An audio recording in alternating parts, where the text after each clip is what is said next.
사랑하는 하나님, 오늘도 주님의 말씀을 함께 나눌 수 있게 해주심에 감사드립니다. 주님, 주님만이 왕이시고 주님만이 선하신 목자이십니다. 시작도 주님이 하셨으니 끝도 주님이 맺으실 것을 믿으며 오늘 하루도 주님께 온전히 맡겨드리길 원합니다. 주님, 저희 삶 가운데 체질받아야 될 것들, 조명받아야 될 것들이 있다면 그것들이 주님 앞에서 드러나게 해주시고 우리에게 회개하는 마음을 주사 하나님 앞에 더욱더 정결한 신부가 되게 해주세요. 주님, 주님을 축제하고 예배하길 원합니다. 온전한 믿음과 또 주님을 전적으로 순복하고 사랑하는 마음으로 하길 원합니다. 오늘 이 시간 저희의 마음을 그렇게 인도해 주세요. 감사드리며 내 주 예수님의 이름으로 기도드립니다. 아멘. 네, 지난 시간에 저희가 출애굽기 34장 20절까지 봤고요. 이번 시간에는 21절부터 보고자 합니다. 21절은 너는 엿새 동안 일하고 일곱째 날에는 쉴지니 바깔 때에나 거둘 때에도 쉴지며 라고 말씀을 하면서 이 안식일에 대해서 다시 한번 하나님께서 강조하시는 것을 우리가 볼 수 있어요. 그런데 이에 대해서 아더 핑크 목사님께서는 책에서 이 안식일까지 이 하나님께 예배하는 하나님을 흠모하기까지 그 앞에 있었던 순서를 다시 한번 정리를 하시는데요. 먼저는 18절에서 하나님께로 철저히 백성이 구별되는 장면이 나옵니다. 무교절을 지키되 라는 말씀에서 이것이 다른 우상을 숭배하거나 이방 민족과 교제하는 그것이 아니라 무교절을 지킴으로써 하나님 앞에 자신을 구별시키고 19절에서 20절 초태생을 하나님께 대속함으로써 하나님께 헌신하는 그러한 내용이 나온 다음에 이 20절에 나와서 이제 백성이 하나님을 흠모하는 마음으로 쉬는 것을 말씀하고 계십니다.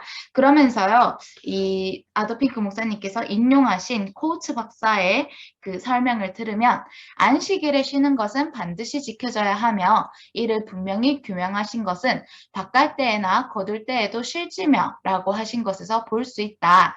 그것은 하나님께서 쉬신 일을 기억하면서 활동으로부터 중지하는 반복 기간의 필요성과 밀접한 관계가 있다.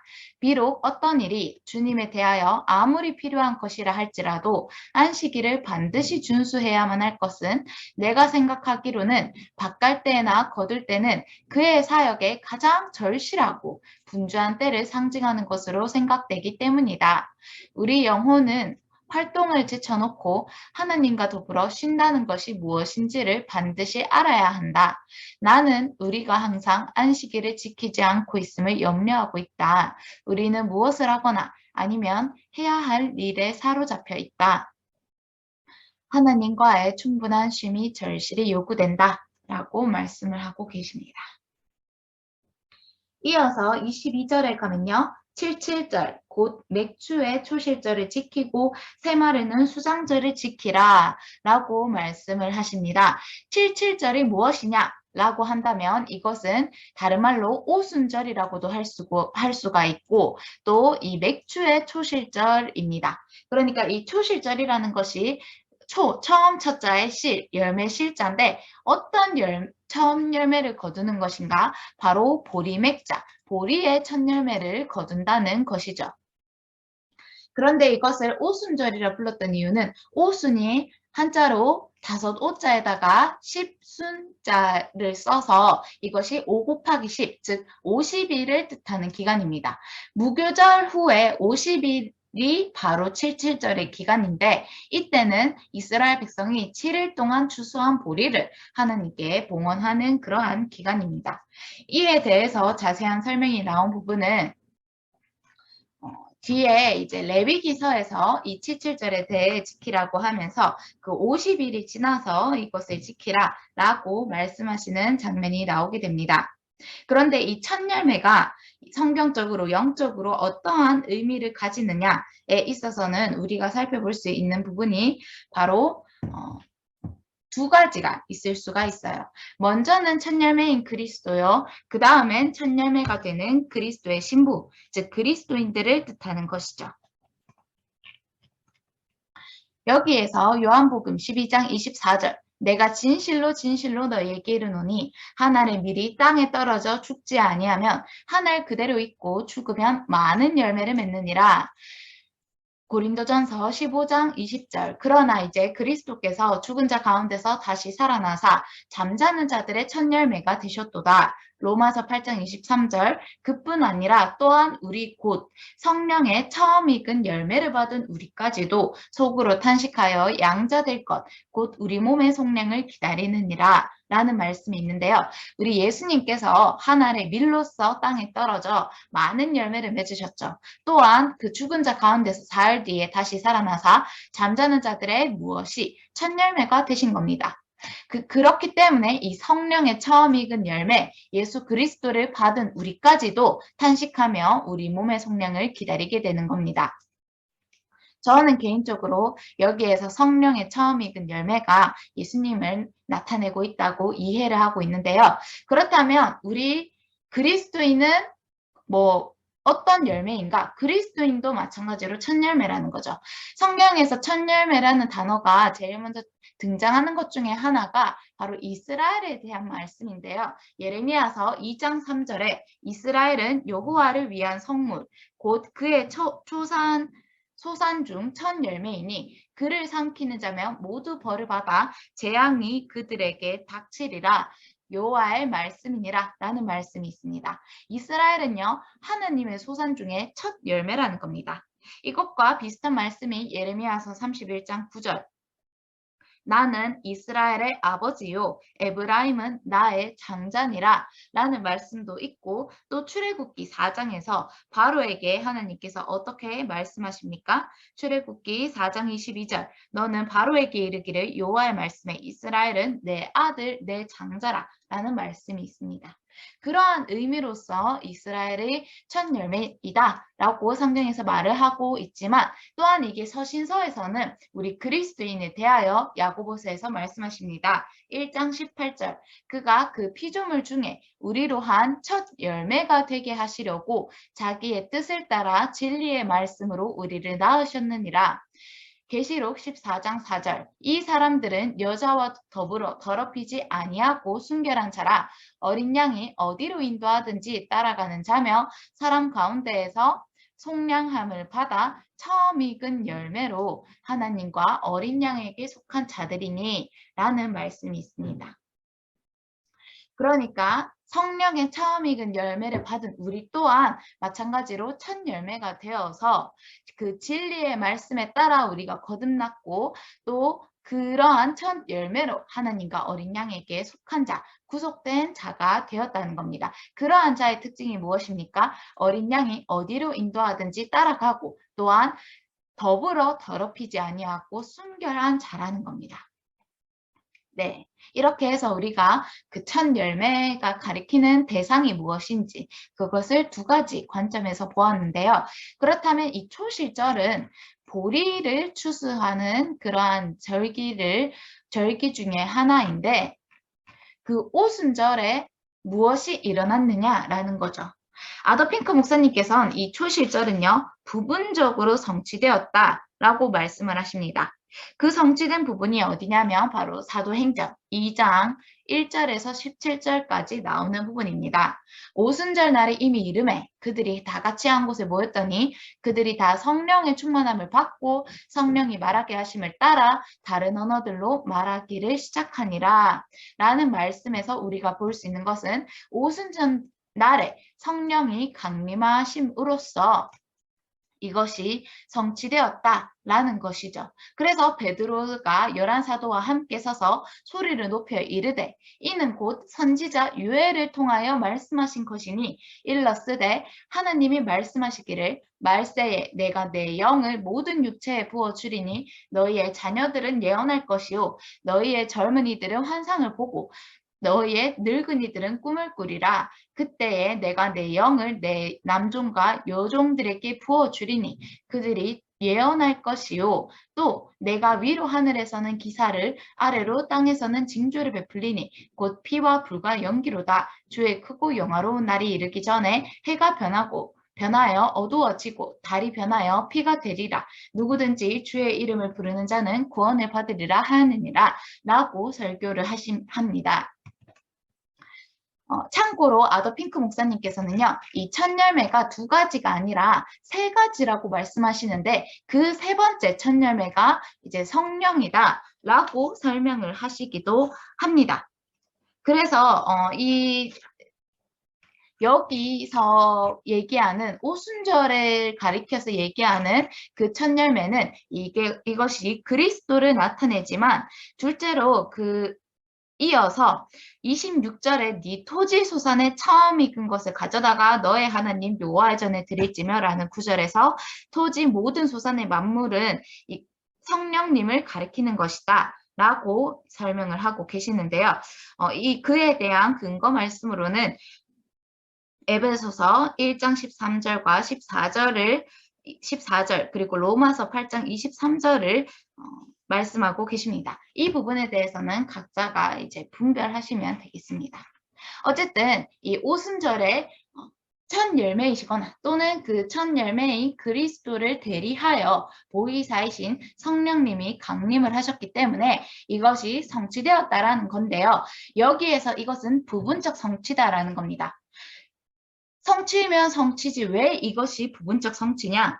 라는 질문에 있어서는 아더 핑크 목사님께서 이것은 아직 이 말씀이 온전한 실현이 이루어지지 않았기 때문이다. 궁극적으로 이 세대가 끝나면 유대인들이 다시 한번 거룩하는 종 가운데로 다시 회복될 이스라엘의 두 집의 결합이 남아 있다는 겁니다.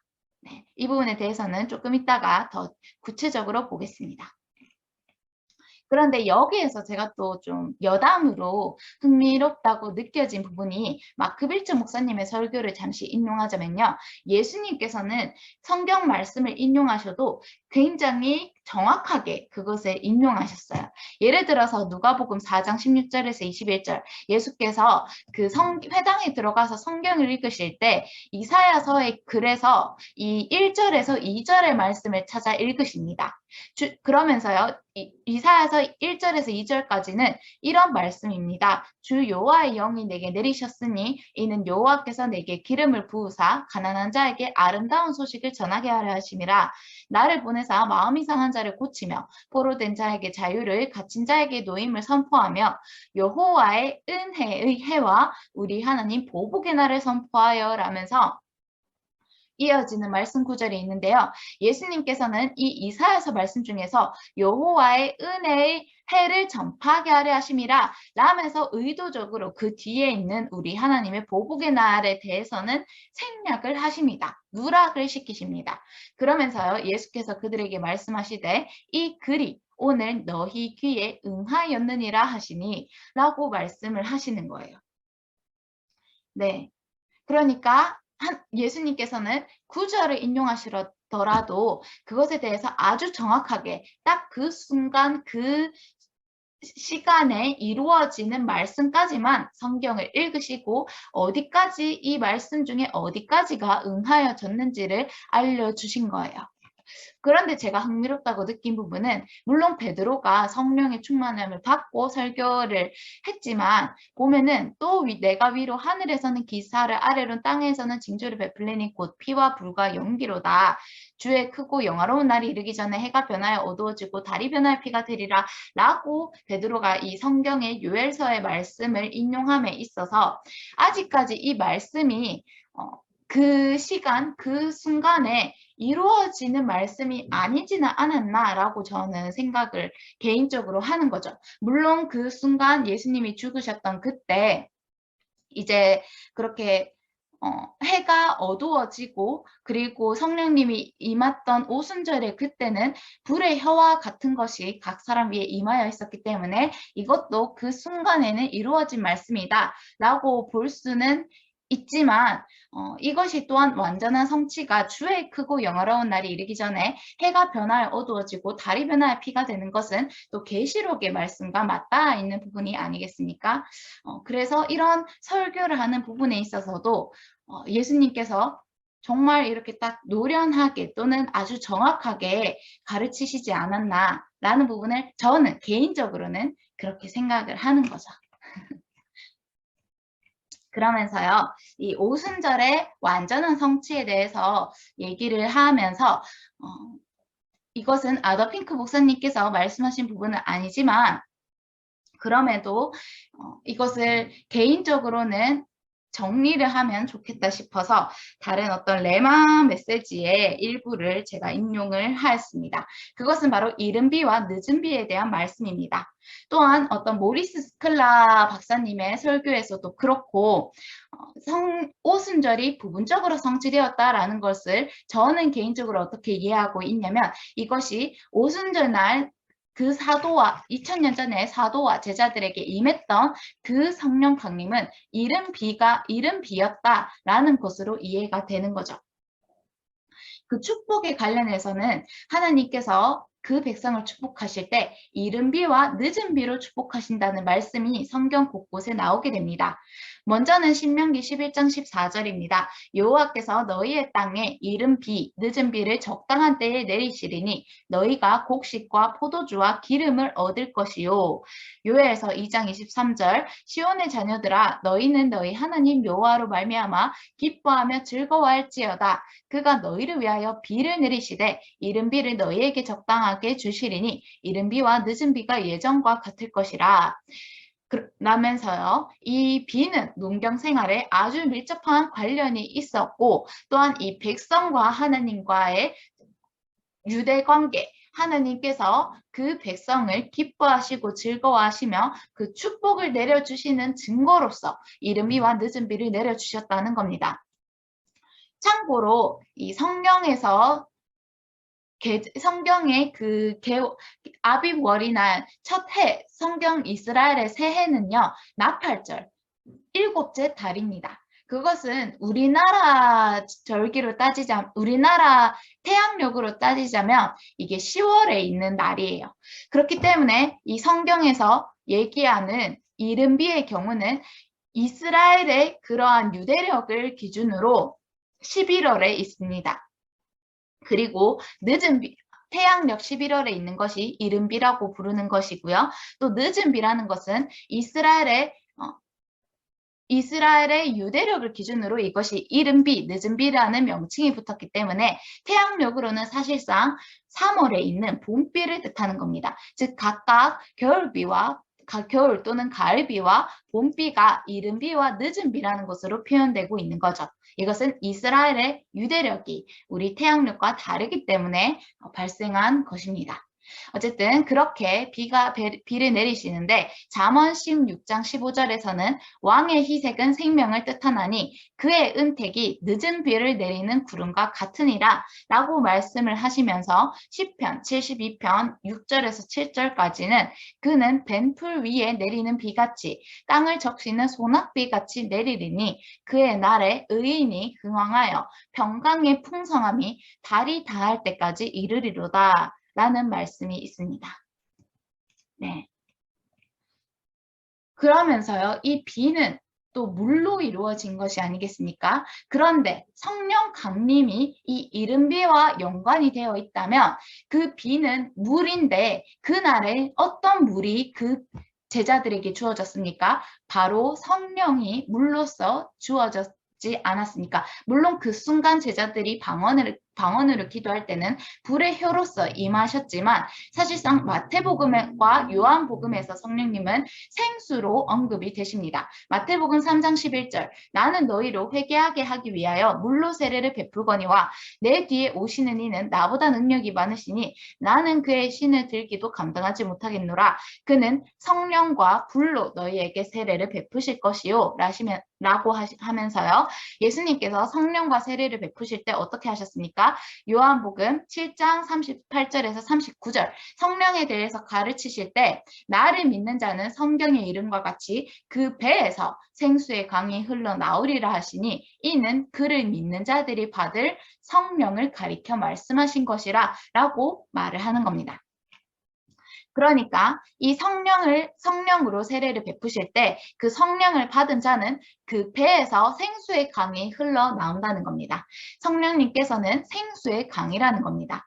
그러면서 이사야서 58장 11절에서도 어떤 말씀이 있습니까? 여호와가 너를 항상 인도하여 메마른 곳에서도 너의 영혼을 만족하게 하며 너의 뼈를 견고하게 하리니 너는 물된 동산 같겠고 물이 끊어지지 아니하는 샘 같을 것이라 라는 겁니다. 그 배에서 끊어지지 아니하는 생수의 강이 흘러나오는 것처럼 물이 끊어지지 아니하는 샘 같은 것이 누구냐고요? 여호와를 경외하고 섬기는 그 의인이 물된 동산 같다는 겁니다. 아가서에서 말하는 그러한 동산과 같은 사람이 바로 하나님이 지으시고 택하신 그 자녀라는 거죠. 실제로 성령님께서는 우리를 항상 진리 가운데를 인도하시며 메마른 곳에서도 우리 영혼을 소생시키시고 만족하게 하시는 분입니다. 할렐루야. 그러한 성령을 우리 가운데 보내셔서 우리 안에 내주하게 하시는 하나님의 은혜에 감사를 드립니다. 그러면서요, 이 늦은 비에 대해서는 성경에서 어떻게 말씀하시는가라는 겁니다. 이 비가 성령님이라면, 그렇다면 이 성령 강림에 대한 두 번째 성취되는 날이 언제일까라는 질문을 하게 되는 거죠. 계시록 2장 29절 귀 있는 자는 성령이 교회들에게 하시는 말씀을 들을지어다. 이 부분은 이제 귀 있는 자가 성령님의 은혜로 그 깨닫게 하시는 그러한 은혜가 있기를 바라는 마음으로 이 말씀을 전개해 보겠습니다. 먼저는 예수님께서는요, 마태복음 3장 12절 어떠한 일을 하시냐면요, 손에 키를 들고 자기의 타작마당을 정하게 하사 알곡은 모아 곳간에 들이고 쭉정이는 꺼지지 않는 불에 태우십니다. 그러니까 예수님께서는 알곡을 구원하시지만 동시에 쭉정이를 심판하는 역할까지 같이 하고 계시는 거예요. 그러면서 스가랴서 10장 1절 늦은 비에 대한 말씀은 어떻게 성경에서 말을 하고 있는가? 봄비가 올 때에 여호와 곧 구름을 일게 하시는 여호와께 비를 구하라. 무리에게 소낙비를 내려서 밭에 채소를 각 사람에게 주시리라 라고 말씀을 하시는 겁니다. 이 봄비 3월에 태양력 3월에 내리는 늦은 비가 내려지는데 하나님께 비를 구하면 무리에게 소낙비를 주신다는 겁니다. 그래서 밭이 채소를 낼 수 있도록 하나님께서 비를 주시는데 그런데 또 의미심장한 말씀이 있어요. 이 채소에 대해서 히브리서 6장 7절에서 8절에 이러한 말씀이 있습니다. 땅이 그 위에 자주 내리는 비를 흡수하여 밭가는 자들이 쓰기에 합당한 채소를 내면 하나님께 복을 받고 만일 가시와 엉겅퀴를 내면 버림을 당하고 저주함에 가까워 그 마지막은 불사름이 되리라 라는 말씀이 있어요. 이것은 저의 개인적인 이해이기 때문에 들으시는 각자가 분별해 주시면 되겠습니다. 저는 이 말씀에서 어떤 두렵고 떨림을 느꼈는데요. 뭐냐면 스가랴서 10장 1절의 말씀과 같이 하나님께 비를 구하면 무리에게 소낙비를 내려주신다는 겁니다. 그렇게 하나님께서 그 위에 자주 내려주시는 비를 흡수했을 때 합당한 채소를 내는 것은 그 밭가는 자들의 몫이라는 거죠. 우리는 하나님의 밭이요 하나님의 집이다 라는 말씀이 성경에서 고린도전서 3장 9절에 있습니다. 우리는 하나님의 밭인데요. 하나님이 그 위에 자주 내리는 비를 흡수하여 합당한 채소를 내는 것은 우리의 책임이자 의무라는 겁니다. 그런데 하나님께서 비를 구할 때 내려주시긴 내려주시는데요. 만일 그 결과로 가시와 엉겅퀴를 내면 너는 버림을 당하고 저주함에 가까워 마지막은 불사름이 된다는 겁니다. 예수님께서는요. 우리가 구할 때 비, 즉 은혜를 주시지만 그 은혜에 대해서 우리가 그것을 받아 합당한 열매를 내는가 혹은 그 은혜를 멸시하고 천대하여 욕되게 하는가 그것에 따라서 알곡은 모아 쭉정이에 드리고 알곡은 모아 곳간에 드리고 쭉정이는 꺼지지 않는 불에 태우시는 겁니다. 합당한 채소를 내는 자는 곳간에 가고 가시와 엉겅퀴를 내는 자는 마치 쭉정이와 같이 모아져 불사름이 되는 겁니다. 네. 그러니까 비를 구하는 건 우리의 특권이지만 그 비를 흡수하여 하나님 앞에 좋은 밭이 되어 좋은 열매를 맺는 것은 우리의 의무라는 거죠. 그렇기 때문에 우리는 어떠한 자가 되어야 마땅하겠습니까? 디모데후서 2장 21절. 그러므로 누구든지 이런 것에서 자기를 깨끗하게 하면 귀 쓰는 그릇이 되어 거룩하고 주인의 쓰심에 합당하며 모든 선한 일에 준비함이 되리라. 아멘. 우리 안에 선한 일을 이루시는 분이 누구십니까? 성령님이십니다. 그렇다면 우리는 아무것도 하지 않아야 되는가? 우리는 준비함이 되어야 되는 겁니다. 하나님이 우리 안에서 성령님을 통해서 주님의 일을 하실 수 있도록 마음껏 하실 수 있도록 우리를 깨끗하게 해야 되는 겁니다. 그 깨끗하게 하는 것이 무엇입니까? 우리 안에 어떤 불의의 누룩도 섞이지 않도록 우리 자신을 하나님 앞에 성별하고 하나님의 진리의 말씀과 기도로 더욱더 거룩해지는 그러한 귀 쓰는 그릇이 되는 겁니다. 또한 날마다 하나님 앞에 순복함으로 회개하는 가운데 예수님의 보혈로서 우리를 정결케 하고 또한 날마다 예수님의 죽음과 부활에 연합된 삶, 그 삶을 사는 자가 되어야 되는 겁니다. 그것은요. 우리 마음을 하나님께 내어드리는 것인데 그것이 행위만 내어드리는 것과 어떠한 차이가 있는가? 마음으로 우리가 전적으로 주님께 순복하게 되면은 그것은 곧 그리스도의 성품을 닮는 것과 연결된다는 겁니다. 마음을 주님께 드린다는 것은요, 곧 하나님의 마음과 우리의 마음이 이심점심 합치가 되는 거예요. 그러면서요, 대제사장의 그 예복에 있는 흉패가 생각나죠? 그러면서 하나님의 마음을 닮는 자, 하나님의 성품, 예수님의 인격을 닮는 자가 되는 겁니다.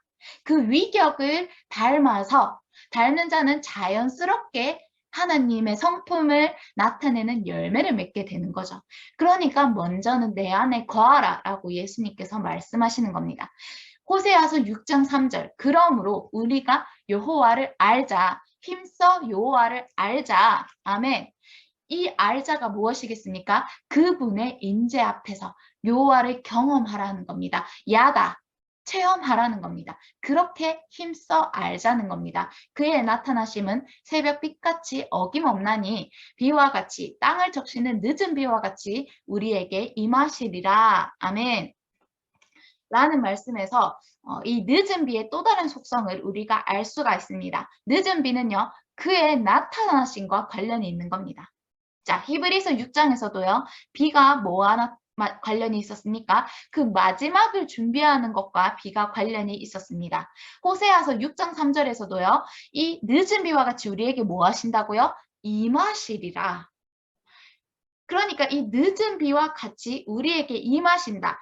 예수님의 다시 오심, 예수님의 강림하심, 그의 나타나심과 관련이 되어 있는 것이 바로 이 봄비라는 겁니다.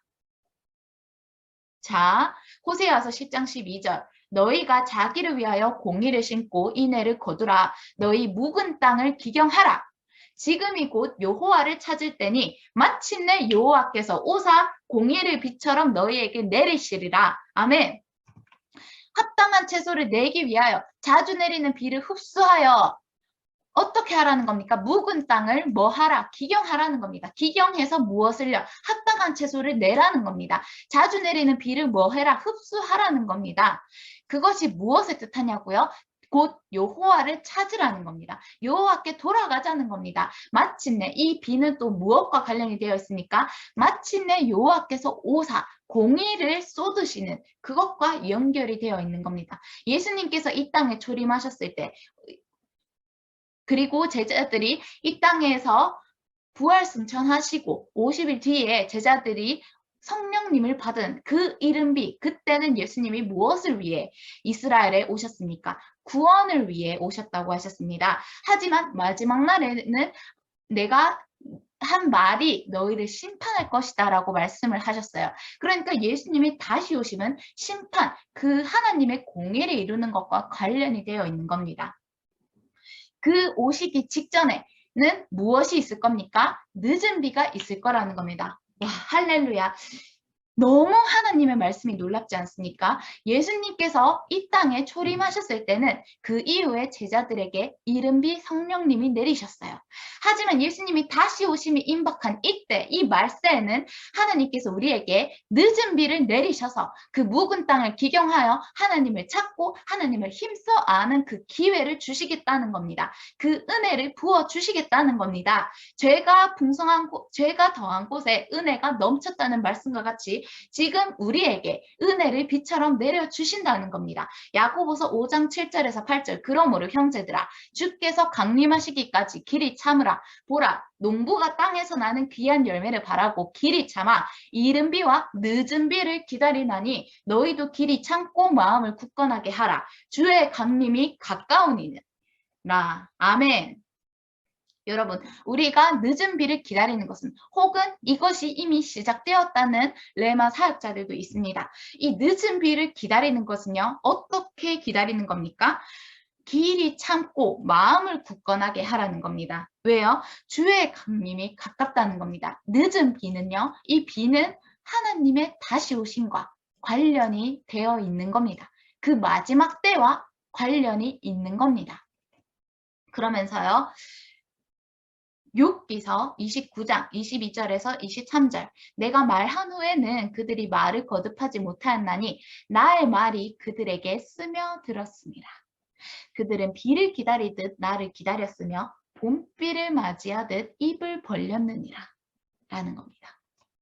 우리 또한 이렇게 비를 기다리는 늦은 비를 기다리듯 주님을 기다리며 봄비를 맞이하듯 입을 벌리자는 겁니다. 그 입을 벌려서 무엇을 먹어야 되겠습니까? 하나님의 말씀을 먹어야 되지 않겠습니까?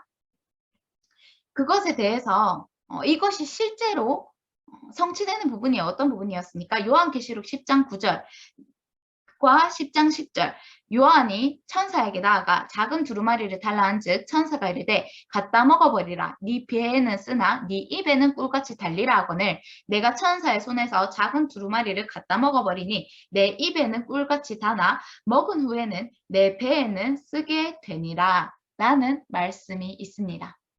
입을 벌려서 우리 또한 하나님의 말씀을 그렇게 먹는 겁니다. 하나님의 말씀이 우리에게 스며드는 겁니다. 자주 내리는 비를 하나님의 좋은 밭으로서 흡수하는 겁니다.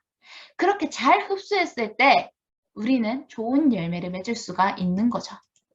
이 봄비를 맞이하듯 입을 벌렸느니라 이 말씀 표현에서 마치 참새 새끼가 그 어미에게서 그 먹이를 받아 먹을 때 입을 짹짹짹짹 하고 벌리는 그 장면이 또 떠오르지 않습니까? 그러면서요, 그런 마지막 때에는 하나님께서 어떤 일을 행하시냐? 스바냐서 3장 20절입니다. 내가 그때에 너희를 이끌고 그때에 너희를 모을지라 내가 너희 목전에서 너희의 사로잡힘을 돌이킬 때에 너희에게 천하 만민 가운데서 명성과 칭찬을 얻게 하리라. 여호와의 말이니라 라는 말씀이 있습니다. 그때는 하나님께서 우리를 모으신다는 겁니다. 할렐루야. 이것이 바로 늦은 비라는 거죠. 네. 그 다음 이어서요. 이 오순절에 또 다른 주목할 만한 부분이 무엇이냐면 바로 떡 2개입니다. 이것이 출애굽기 34장에서는 나와 있지 않은데요. 레위기서를 봐야 됩니다. 레위기서 23장 15절에서 21절까지는요.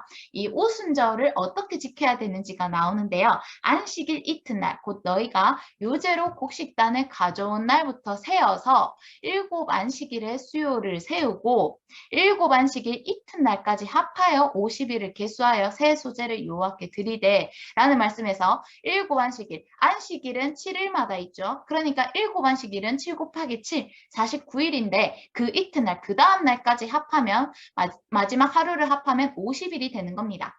그때는 하나님께 새 소제를 드리게 되는데요.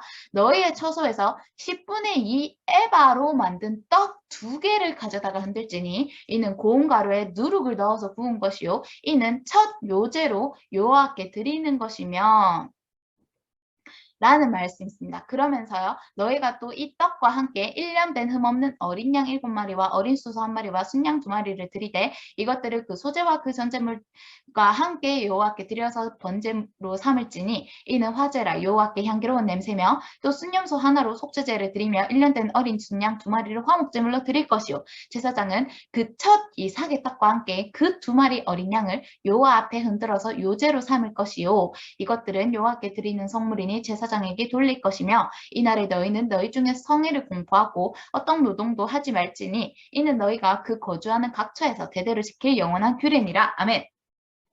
라는 말씀에서 딱 눈에 띄는 부분이 어디입니까?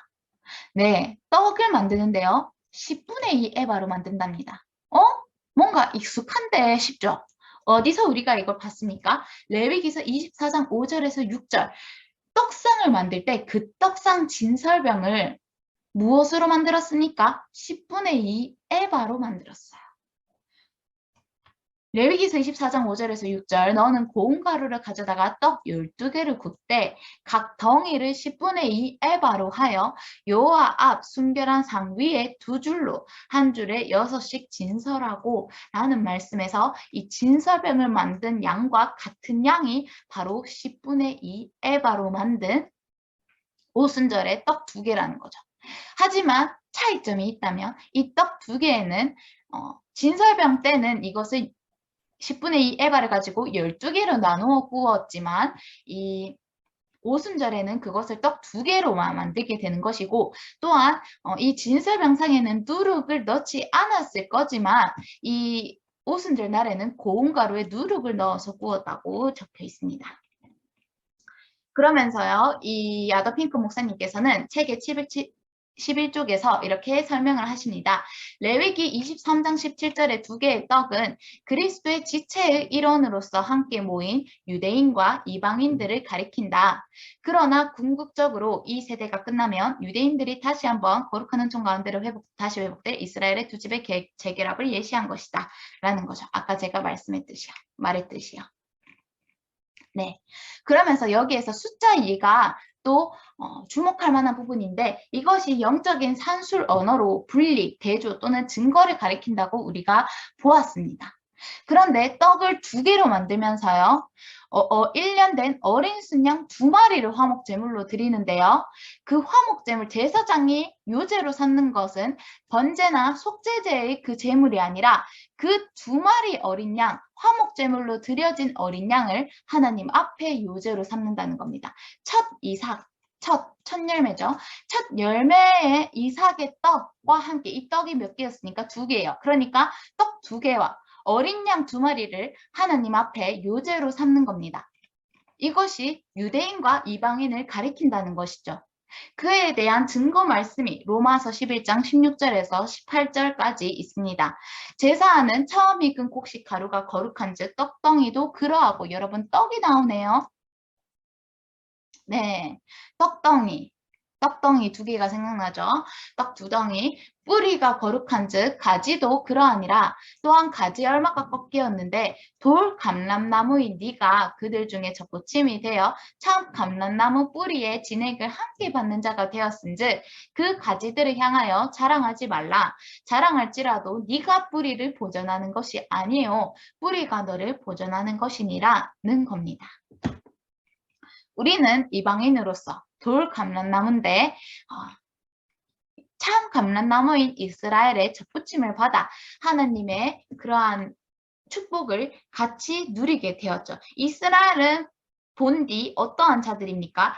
로마서 9장 4절에 그들에게는 양자됨과 영광과 언약들과 율법을 세우신 것과 예배와 약속들이 있습니다. 이것을 우리 또한 고스란히 받은 자가 아닙니까? 예수님께서 온전히 완전케 하신 그 그리스도의 율법 안에서 우리는 하나님께 양자의 영을 받아 하나님의 아들, 딸들이 되었고 그 영광의 소망이 있는 자가 아니겠습니까? 그러면서 제가 사진을 갖고 왔는데요. 보시면은 가지가 지금 이 참 감람나무에 가지가 접붙여져 있는 걸 우리가 볼 수 있습니다. 이와 같이 우리 또한 본디 우리가 난 것은 그런 이방의 돌 감람나무이나 이 참 감람나무의 진액을 함께 받고자 이렇게 접붙임 받았다는 겁니다. 지금 이 화질에는 선명하지 못해서 그런데 이것이 감람나무예요. 감람나무 잎사귀 모양이 얼핏 보이네요. 그러면서요, 또 이거는 여담으로 제가 개인적으로 좀 더 자료를 조사했고, 마크 빌츠 목사님의 강의를 인용하고자 하는데요. 또 이 연합이라는 것이 떡 두 덩이, 이것이 화목 제물이 아니었습니까? 예수님 안에서 화목하게 되었다는 겁니다. 네. 이 화목에 대해서는 유대인과 이방인의 화목함도 포함이 되어 있겠지만, 이것에 대해서는 좀 더 성경 말씀에서 이 부분이죠. 잠시만요. 네, 에베소서 2장 16절입니다. 15절, 14절부터죠. 자, 12절. 그때 너희는 그리스도 밖에 있었고 이스라엘 나라 밖의 사람이라 약속의 언약들에 대하여는 외인이요 세상에서 소망이 없고 하느님도 없는 자이더니 이제는 전에 멀리 있던 너희가 그리스도 예수 안에서 그리스도의 피로 가까워졌느니라. 그는 우리의 화평이신지라. 둘로 하나를 만드사 원수된 것 곧 중간에 막힌 담을 자기 육체로 허시고 법전문으로 된 계명의 율법을 폐하셨으니 이는 이 둘로 자기 안에서 한 세 사람을 지어 화평하게 하시고 또 십자가로 이 둘을 한 몸으로 하나님과 화목하게 하려 하심이라. 아멘. 네. 18절. 이는 그로 말미암아 우리 둘이 한 성령 안에서 아버지께 나아감을 얻게 하려 하심이라는 겁니다. 자, 아까 뭐라고요? 하나님과 어떻게 되었다고요? 16절에 화목하게 하려 하심이라. 이 둘을 한 몸으로 화목하게 하심이라. 순양 두 마리를 화목제물로 드린 것을 하나님 앞에 흔드는 겁니다. 네, 떡 두 덩이와 함께요.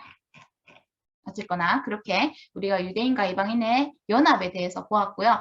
또 두 번째로 제가 개인적으로 더 연구하고 싶은 부분이 바로 유다와 이스라엘의 연합입니다. 성경 말씀 곳곳에서는요. 이 이스라엘이 요셉 또는 에브라임으로 지칭이 되면서 이 유다와 이스라엘, 유다와 요셉, 유다와 에브라임 이렇게 분리해서 말씀하는 장면이 많습니다. 이것은 바로 그 분열 왕국 시대 때 솔로몬 때는 그것이 한 집이었으나 그 이후에는 나라가 갈라져서 북이스라엘과 남유다로 나뉘게 되었어요. 그리고 이 남유다에는 유다와 그렇게 레위 족속 또는 그런 나중에는 시몬이나 시몬 족속, 시몬 지파도 일부 이렇게 포함이 되게 되는데요. 북이스라엘에는 남은 10지파가 가게 되는 것이죠.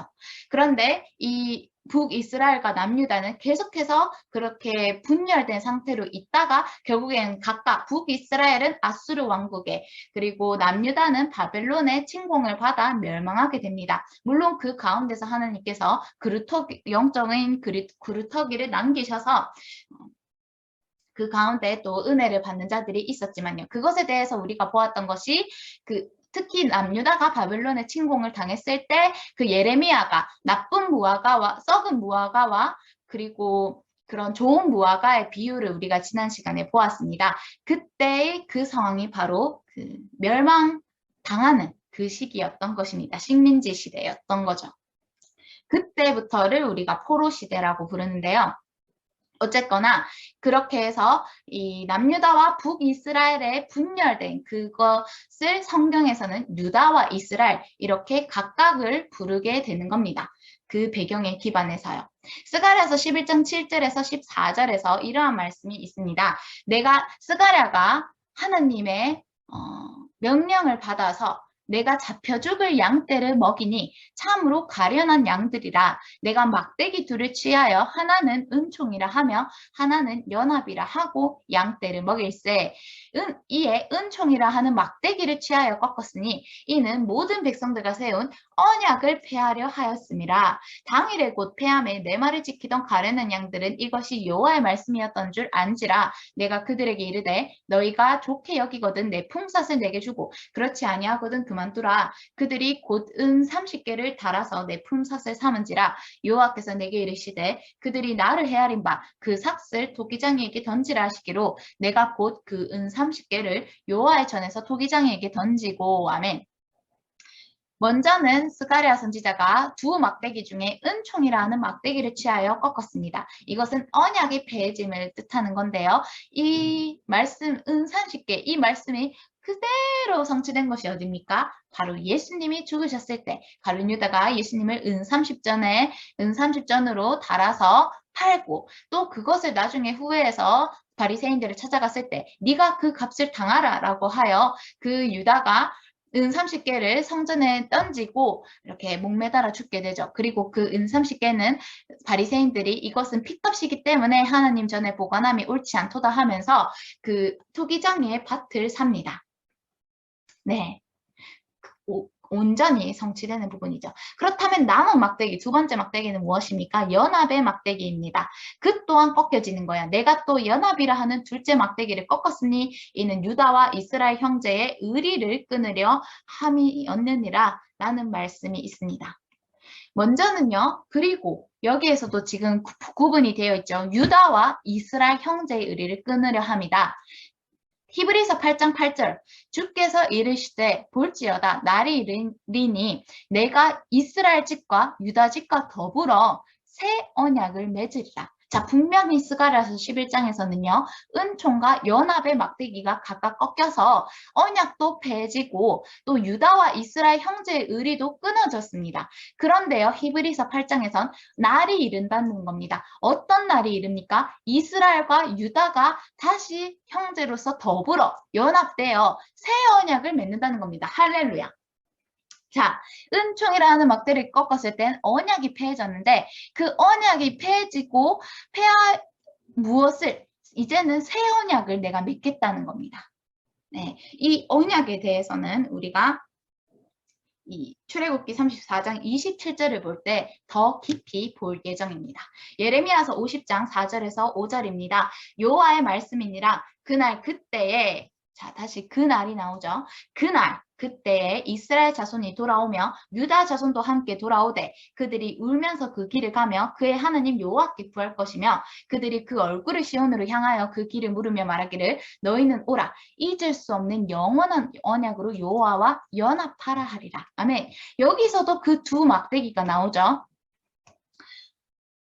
그 은총의 막대기가 지금 회복이 되는 겁니다. 그러면서 연합의 막대기도 같이 회복이 되는 부분이 예레미야서 50장에서도 나오고 이때 등장하는 인물들도 누굽니까? 이스라엘 자손과 유다 자손이 각각 돌아오게 됩니다. 에스겔 37장 16절에서 17절 인자야 여기서도 막대기가 등장하네요. 너는 막대기 하나를 가져다가 그 위에 유다와 그 짝 이스라엘 자손이라 쓰고 또 다른 막대기 하나를 가지고 그 위에 에브라임의 막대기 곧 요셉과 그 짝 이스라엘 온 족속이라 쓰고 그 막대기들을 서로 합하여 하나가 되게 하라. 네 손에서 둘이 하나가 되리라. 할렐루야. 유다와 이스라엘 자손, 요셉과 이스라엘 족속이 지금 각각 하나가 된다는 겁니다. 이사야서 11장 12절에서 13절 여호와께서 열방을 향하여 기치를 세우시고 이스라엘의 쫓긴 자들을 모으시며 땅 사방에서 유다에 흩어진 자들을 모으시리니 에브라임의 질투는 없어지고 유다를 괴롭게 하던 자들은 끊어지며 에브라임은 유다를 질투하지 아니하며 유다는 에브라임을 괴롭게 하지 아니할 것이요 라는 말씀에서 이 이스라엘과 유다 그리고 이 이스라엘이 다른 말로 에브라임이라 표현이 되어 있고요. 스가랴 12장 7절에서 11절 여호와가 먼저 유다 장막을 구원하리니 이는 다윗의 집의 영광과 예루살렘 주민의 영광이 유다보다 더하지 못하게 하려 함이니라. 내가 다윗의 집과 예루살렘 주민에게 은총과 강구하는 심령을 부어주리니 자 여기에서는 더 흥미로운 장면이 나옵니다. 유다 장막과 다윗의 집과 예루살렘 주민이 각각 따로 나오는 거예요. 그럼 각기 무엇을 의미하냐는 거죠. 네, 저는 개인적으로 생각하는 바가 있지만 이것에 대해서 확실하진 않으므로 여기서 나누지는 않겠습니다. 어쨌거나 이 이스라엘과 유다가 계속해서 구분되어서 성경에서 얘기를 하고 있는데 분리되어서 스가랴서 12장에서는 유다와 또 이스라엘 대해서도 다윗의 집과 예루살렘 주민으로 따로 얘기를 하고 있어요. 그러면서요, 내가 다윗의 집과 예루살렘 이 두 집의 경우는 은총과 간구하는 심령을 부어줘서 그들이 그날에 예루살렘에 큰 애통이 있다는 겁니다. 이것은 마치 무기토골짜기 하다드림몬에 있던 애통과 같을 것이라는 거죠. 이것은 어떠한 애통이냐? 독자를 위하여 애통하는 바, 그들이 그 찌른 바 그를 바라보고 그를 위하여 애통하게 된다는 겁니다. 여기서 그 찌른 바 그가 누구십니까? 바로 예수님이시죠. 네. 그러니까 여기에서 우리가 추론할 수 있는 부분은 여기서 가리키는 다윗의 집과 예루살렘 주민은 이스라엘 족속을 가리키는 것이라는 겁니다. 그런데 하나님께서는 그 중에서 먼저 유다 장막을 구원하는데 다윗과 예루살렘 주민의 영광이 유다보다 더하지 못하게 하려 함이래요. 그렇다면 이 유다 장막은 누구일까요? 라는 질문이 생기게 됩니다. 참고로 여기에서 얘기하는 이 에브라임의 질투에 대해서는 제가 개인적으로 굉장히 또 흥미로워하는 주제인데요. 보세요.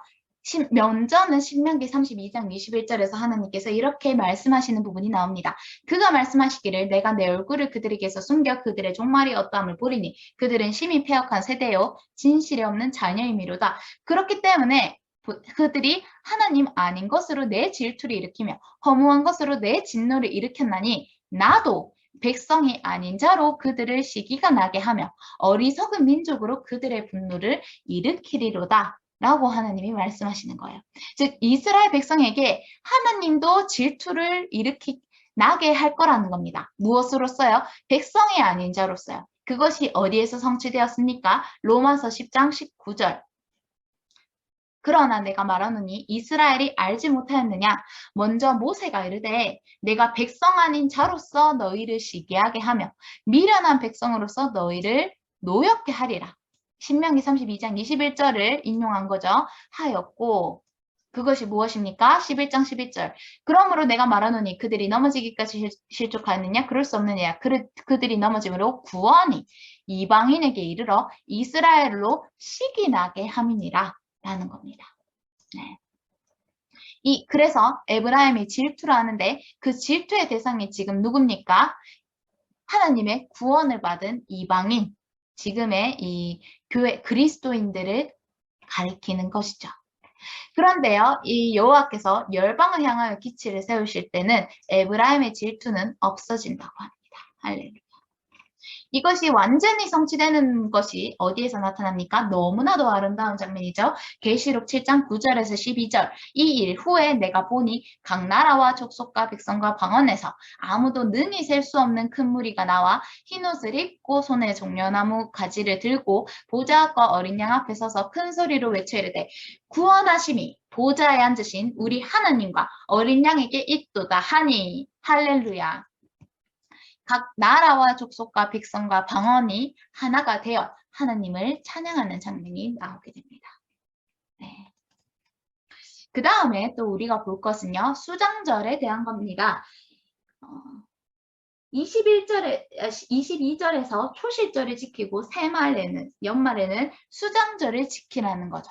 자, 수장절은 다른 말로 장막절 또는 초막절이라고도 부릅니다. 그에 대해서는 레위기 23장 36절에서 43절까지 말씀이 나와 있는데요. 이것은 천년왕국 때 에스겔 성전에서 지켜질 절기입니다. 이래 동안 초막절은요. 이래 동안 하나님 앞에 화제를 드리는데요. 8째 날에도 성회를 모이랍니다. 8, 여기 숫자 8이 나오죠. 그러면서 첫날, 이 첫날에는 무엇이 있습니까? 종려나무 가지가 있대요. 여러분, 우리가 아까 앞서서 무엇을 봤습니까? 계시록 7장 9절에서 무엇을 들었대요? 백성이 종려가지를 들었대요. 그리고 예수님이 예루살렘에 나귀를 타고 입성하실 때 백성이 무엇으로 맞았습니까? 호산나라고 외치면서 종려가지를 들지 않았습니까? 자, 초막절에 무엇을 들어요? 종려나무 가지를 취한대요. 하나님 앞에서 1회 동안 즐거워한대요. 그러니까 이 종려나무 가지를 들며 하나님 앞에서 1회 동안 즐거워하는 이때가 언제냐고요? 천년왕국의 때라는 겁니다. 1회, 7일이라는 것은 완전수로서 평생을 가리키는데 천년왕국의 평생토록 그 천년 동안 종려나무 가지로서 하나님을 맞이하는 것과 같이 하나님 앞에 초막절을 지키게 된다는 거죠. 그리고 이것은 8째 날. 네. 이래 동안 초막에 거주하되 이스라엘에서 난 자는 초막에 거주할지니 8째 날에도 성회로 모여 하나님께 화제를 드리라는 겁니다. 자, 제8일 성회라는 것은요. 무엇을 가리키냐면 부활의 기쁨을 누리는 것을 가리킨다라고 아더 핑크 목사님께서는 설명을 하십니다. 이 숫자 8이라는 것은 새로운 시작을 의미한다고 우리가 그 전에 그런 어떤 뜰기둥과 그뿐만 아니라 받침 96개 이런 걸 볼 때도 봤었는데요. 이 숫자 8은요. 창세기 17장 12절과 관련된 숫자입니다. 아브라함이 할례를 행할 때 난지 8일 만에 할례를 행하라고요. 근데 이 할례를 8일 만에 행하는 의미는요. 톰슨 주석에서는 이렇게 설명을 합니다. 첫째, 생리적으로 이 시기에는 어린아기들이 별로 통증을 느끼지 않으며 또한 피가 가장 빨리 응고되는 날이고요. 둘째, 의식상으로 새로 태어난 영아의 상태 7일 동안은 순결치 못하므로 그 이전에 하나님께 드림이 합당치 않기 때문입니다. 레위기 22장 27절을 참조하시면 되겠습니다. 셋째, 구속사적으로 8일은 첫 안식일이 지난 첫날 그리스도의 부활과 함께 새롭게 출발하는 새 생명을 상징하기 때문입니다. 네, 이 할례라는 것은 우리에게는 세례를 뜻하는 것인데 그리스도와 함께 장사되어 함께 일어나는 그런 부활을 가리키는 숫자라는 거죠. 그리고 이것은 제가 개인적으로 정리했던 자료의 일부를 여기에 옮겨 실었는데요. 천년왕국은 어떠한 모습일까라는 것에서 각 부분의 말씀을 참조하였으니 궁금하신 분들은 이것을 성경 말씀을 직접 찾아보시면서 분별을 해주시면 감사하겠습니다. 이것이 바로 에스겔 성전의 모형인데요. 이때는요. 화평의 언약을 맺고요. 목자들이 다스린다고 합니다. 또 예레미야서 에스겔서 45장, 47장에 보면 군주와 제사장들도 나오고 있어요. 이곳은 첫째 부활한 자들이 군주, 즉 왕노릇하는 곳이고 나머지 죽은 자들은 그 천년이 차기까지 살지 못하더라는 말씀이 계시록에 있습니다. 이때는 이스라엘과 애국과 악수르가 세계 중에 복이 될 것이고 시온 성과 성전이 건축될 것입니다. 그리고 이 감람산이 동서로 갈라져 계곡이 그 사이에 흐르게 되고 모든 산 위에 높아질 것입니다. 사해에는요. 그 시온산이 감람산이 동서로 갈라지고 거기서 계곡이 흐르니까 거기에서 나오는 물이 사해까지 또 이어지지 않겠습니까? 사해에 생물이 생겨요. 물고기가 뛰노는 겁니다. 그것이 스가랴서에 예언되어 있는데 또한 광야는 밭이 되고 밭은 숲이 됩니다. 사막이 강이 되고 광야에 길이 생깁니다. 시온의 대로가 수축이 되는 거죠. 또한 이때는 7년간 무기를 태우게 될 것인데 창칼을 낫과 보습으로 바꾸게 될 것입니다. 또한 말방울에까지 여호와께 성결이라 기록될 것이며 하모나 골짜기에 7달 동안 시체를 매장할 것이고 또 그것을 공중의 새가 와서 먹게 될 것입니다. 또한 이 열방이 만방의 초막절을 지키게 될 것이고 그 초막절을 지키지 않는 자에게는 하나님의 저주가 있을 것이라는 거죠. 이것은 저의 개인적인 정리입니다. 네. 그러면서요. 23절에 너희의 모든 남자는 매년 3번씩 주 여호와와 이스라엘의 하나님 앞에 보일지라. 24절 내가 이방 나라들을 네 앞에서 쫓아내고 너의 지경을 넓히리니 너가 매년 3번씩 여호와 내 하나님을 뵈려고 올 때에 아무도 너의 땅을 탐내지 못하리라 라고 말씀을 하십니다. 이것은 너무나 중요하기 때문에 지금 같이 볼게요. 우리가 앞서서 무교절과 칠칠절과 초막절을 보았습니다. 이 3번은요. 이스라엘의 절기 중에서 유일하게 하나님 앞에 7일 동안 모든 남자들이 예루살렘으로 모여서 지키게 되는 절기예요. 그런데 이것을 세대주의적 관점으로 먼저는 풀어보겠습니다. 과거에는 이것이 구약시대 이스라엘에게 적용이 되었었죠. 무엇을 위해서요? 하나님께 구별되기 위해서요. 레위기 20장 26절 너희는 나에게 거룩할지어다. 이는 나 여호와가 거룩하고 내가 또 너희를 나의 소유로 삼으려고 너희를 만민 중에서 구별하였음이니라 라고 말씀을 하시면서요. 이것이 또 현재 이방인의 때에는 무엇과 관련이 되어 있습니까? 로마서 11장 1절에서 5절 현재 우리가 처한 중간기간에서는요, 아브라함의 양떼로부터 은혜로 택하심을 따라 남은 자와 그리고 이방인 중에서 자기 이름을 위할 백성을 취하신다고 하신 때라는 겁니다. 네. 지금도 이스라엘 가운데는 은혜로 택하심을 따라 남은 자가 있죠. 그리고 이방인 중에서 예수님의 그 이름을 취할 예수님의 이름을 위할 백성을 취하시는 지금의 때들을 가리키기도 합니다. 또 미래에는 이것이 천년왕국의 때인데 사도행전 15장 16절에서 17절 이후에 내가 돌아와서 다윗의 무너진 장막을 다시 지으며 또 그 허물어진 것을 다시 지어 일으키리니 이는 그 남은 사람들과 내 이름으로 일컬음을 받는 모든 이방인들로 주를 찾게 하려 함이라 하셨으니 아멘 라는 말씀이 있습니다. 그러니까 이 절기들을 세대주의적 견지에서 세 가지로 분류하여 보자면 이렇게 세 가지로 구분해서 우리가 볼 수 있다는 겁니다. 네. 그러면서요, 이것을 상위의 관점으로 또 아더 핑크 목사님께서는 해석을 하는데 먼저는 무교절입니다. 고린도전서 5장 7절. 이 무교절은 유월절 양 그리스도를 가리키는 것이겠고 두 번째 이 77절 오순절은 사도행전 2장 4절 성령이 말하게 하심을 따라 성령이 강림했던 그 오순절을 가리키는 것입니다. 장막절은요. 이제 성부 하나님 마태복음 13장 43절 그때의 의인들은 자기 아버지 나라에서 해와 같이 빛나리라 귀 있는 자는 들으라 라는 말씀과 같이 이 세 가지 절기는 각각이 성자 하나님, 성령 하나님, 성부 하나님을 가리키고 있음을 우리가 볼 수 있습니다. 할렐루야. 네. 이 세대주의적 관점에서 조금 더 보충을 하자면요. 이것은 어떤 무교절, 이때는 무교절, 두 번째는 이방인의 때는 어떤 오순절, 또 미래천년왕국 때는 초막절과 관련된 것으로 또 우리가 이해할 수 있지 않을까 싶은 거죠. 물론 이러한 하나님 앞에 구별되는 그 유월절의 의미는 우리가 지금도 영적으로 이루어지고 있긴 하지만요. 이 모든 것은 지금도 이루어지는 이 예언은 몇 가지 그런 이중적, 삼중적 성취를 가지나 그것을 세대로 구분한다면 이렇게 구분할 수 있다 이 말입니다. 각각이 무교절, 지칠절, 초막절을 나타내는 것으로요. 또 이것이 삼위의 하나님을 각각 나타내고 있기도 하면서 마지막으로 이 절기의 특징이 무엇입니까? 모든 남자가 지켜야 된다는 겁니다. 네, 이것은 무엇을 가리키느냐? 절기라는 것은 공동의 책임뿐만 아니라 공동의 특권과도 관련이 되어 있는 겁니다. 시편 133편 1절에서 보라, 형제가 연합하여 동거함이 어찌 그리 선하고 아름다운고 라고 하나님께서 말씀을 하시는 거죠. 그런데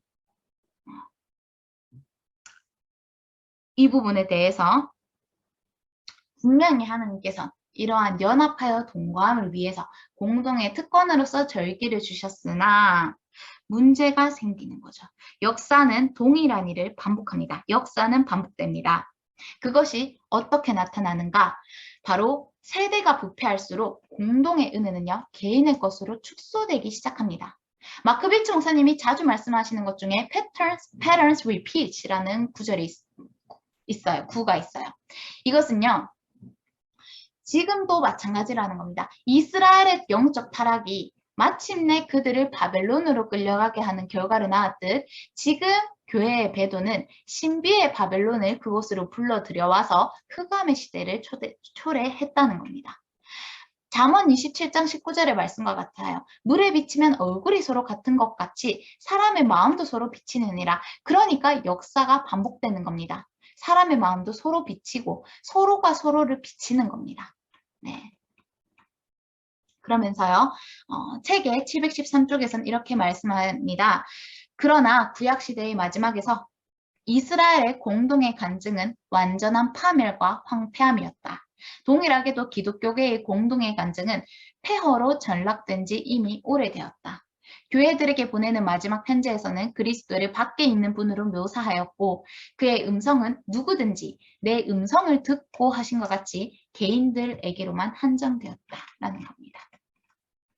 자, 이스라엘과 기독교 역사의 시초는 같습니다. 그것은 뭐로부터 시작되었나? 회중으로부터 시작된 것이에요. 이스라엘 민족 역사의 시초는 단합된 회중이었습니다. 에클레시아, 교회의 시초도 무엇과 같냐면요. 에클레시아에서 에크는요, 밖이란 뜻을 가지고 칼레오는 부르다란 뜻을 가집니다. 즉 이것은 밖으로 불러 모으다 라는 의미를 가지게 돼요.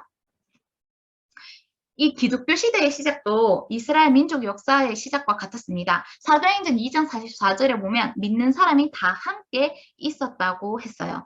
그런데 그 당시에는 모든 일들이 잘 되어가는 것처럼 보였지만 이 실패와 죄악이 들어오므로 거룩한 이의 징계와 심판이 뒤따랐는데요. 이 책에 아도 핑크 목사님께서는 이렇게 설명을 하십니다. 이 점에 있어서는 이스라엘이나 기독교계가 다를 바가 없다는 겁니다. 결국 지금도 마찬가지로 요한계시록 17장에 신비의 바벨론이 세계를 지배하고 있는데 이스라엘 남은 자들은 바벨론으로부터 돌아오고 이스라엘도 참된 하나님의 경배자로 회복되었으나 그 원래의 영광을 따르지는 못했다는 거죠. 우리 기독교의 역사에서도 그런 타락이 있은 후에 종교개혁이 있었고 남은 자들도 교황권으로부터 구원을 받고 하나님이 다시 높임을 받게 되었지만 그럼에도 불구하고 진리의 물줄기는 그 시작과 같이 정결하지 못했다는 것이 아더 핑크 목사님의 설명입니다. 자, 에클레시아의 의미에 대해서 좀 더 살펴보고자 하는데요. 이것이 밖으로 불러 모으다. 먼저는 밖으로 가야 되는 겁니다. 계시록 17장에서 이 비밀이라 큰 바벨론이라 땅의 음료들과 가장한 것들의 어미라라고 했을 때 그러한 바벨론 성에 대해서 하나님께서는 또 말라기 1장 10절에서 뭐라고 말씀하셨습니까? 너희가 내 제단 위에 헛되이 불사르지 못하게 하기 위하여 너희 중에 성전 문을 닫을 자가 있었으면 좋겠도다 라고 말씀하시면서요. 이 바벨론에서 나오라는 겁니다. 스가랴 2장 7절 바벨론 성에 거주하는 시오나 이제 너는 피할지니라. 예레미야서 51장 6절 바벨론 가운데서 도망하여 나와서 각기 생명을 구원하고 그의 죄악으로 말미암아 끊어짐을 보지 말지어다. 이는 여호와의 보복했더니 그에게 보복하시리라. 계시록 18장 4절 또 내가 이르되 들으니 하늘로부터 다른 음성이 나서 이르되 내 백성아 거기서 나와 그의 죄에 참여하지 말고 그가 받을 재앙들을 받지 말라. 지금이 여호와의 때니 그에게 보복하신다는 겁니다. 히브리서 13장 13절 그런즉 우리도 그의 지옥을 짊어지고 영문 밖으로 그에게 나아가자는 겁니다. 나아가서 하나님께서는 또 그러한 사람들을 모으실 거라는 거죠. 밖으로 불러 모아서 그런 타락된 배도한 가운데서 사람들을 밖으로 모으신다는 겁니다. 전도서 4장 12절 한 사람이면 패하겠거니와 두 사람이면 맞설 수 있나니 세 겹줄은 쉽게 끊어지지 않습니다. 지금은 히브리서 10장 25절과 같이 그날이 가까움을 볼수록 더욱 모여야 되는 때예요.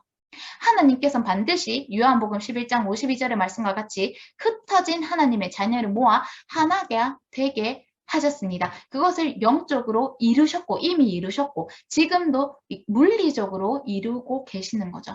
요한복음 17장 23절 곧 내가 그들 안에 있고 아버지께서 내 안에 계시어 그들로 온전함을 이루어 하나가 되게 하려 함은 아버지께서 나를 보내신 것과 같이 나를 보내신 것과 또 나를 사랑하신 같이 그들도 사랑하신 것을 세상으로 알게 하려 함이로소이다. 아멘.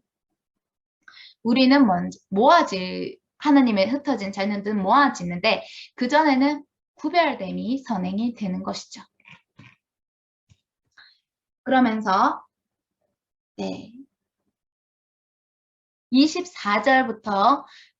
24절부터는 그렇게 매년 세 번씩 하나님 앞에 모일 때 이방 나라들을 너의 앞에 쫓아내고 너의 지경을 그렇게 넓히리니 그때 모든 남자가 한 곳으로 모이게 되면 남은 지역에는 그 주변의 적국이 쳐들어올 수도 있었지 않습니까? 근데 하나님께서 보증을 하시는 거예요. 아무도 너의 땅을 탐내지 못하리라 라고 24절에서 말씀하십니다. 이것은 하나님의 편재하심을 가리키는 어디에나 계시는 하나님의 충만하심과 더불어서 하나님께서는 자기를 존중히 여기는 자를 존중히 여기고 멸시하는 자를 멸시한다는 사무엘상 2장 30절의 말씀을 생각나게 합니다. 또한 잠언 16장 7절에서도 사람의 행위가 여호와를 기쁘시게 하면 그 사람의 원수라도 그와 더불어 화목하게 하시느니라 라는 말씀과 같이 먼저는 우리가 어떠한 것으로 고민할 필요가 없는 거예요. 우리가 먼저 하나님을 기쁘게 하는 것에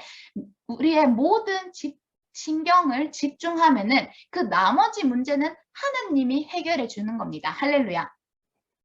먼저는 우리가 하나님 앞에 거하고 그분을 기쁘시게 하는 거에 모든 관심과 뜻을 집중하면 된다는 거예요. 그게 우리가 해야 되는 전부라는 겁니다. 은혜와 긍휼과 평강이 우리가 누릴 전부라는 겁니다. 잠언 21장 1절 왕의 마음이 여호와의 손에 있음이 마치 보물과 같아서 그가 임의로 인도하시느니라. 이 세상의 어떤 권세자들이든지 그것은 하나님께서 뜻하신 대로 그 마음을 움직이기도 하시는 거죠. 다니엘 4장 35절 하나님께서는요 땅의 모든 사람들을 없는 것 같이 여기시며 하늘의 군대에게든지 땅의 사람에게든지 자기 뜻대로 행하십니다. 로마서 8장 31절 그런즉 이 일에 대하여 우리가 무슨 말을 하겠습니까? 만일 하나님이 우리를 위하시면 누가 우리를 대적하리요? 할렐루야. 네, 이 말씀이 있습니다. 이어지는 25절의 말씀은 네, 저희가 다음 시간에 보도록 하고요. 오늘 이 순간은 이 24절의 말씀을 기억하면서 하나님을 그 다른 무엇보다 100% 그분께로 관심을 두며 마음을 들이며 또 순복하는 그렇게 하나님과 온전한 교제의 기쁨을 누리는 오늘 하루가 되길 바라는 마음으로 이 시간을 마치겠습니다. 할렐루야. 주님께 모든 영광과 감사를 올려드립니다.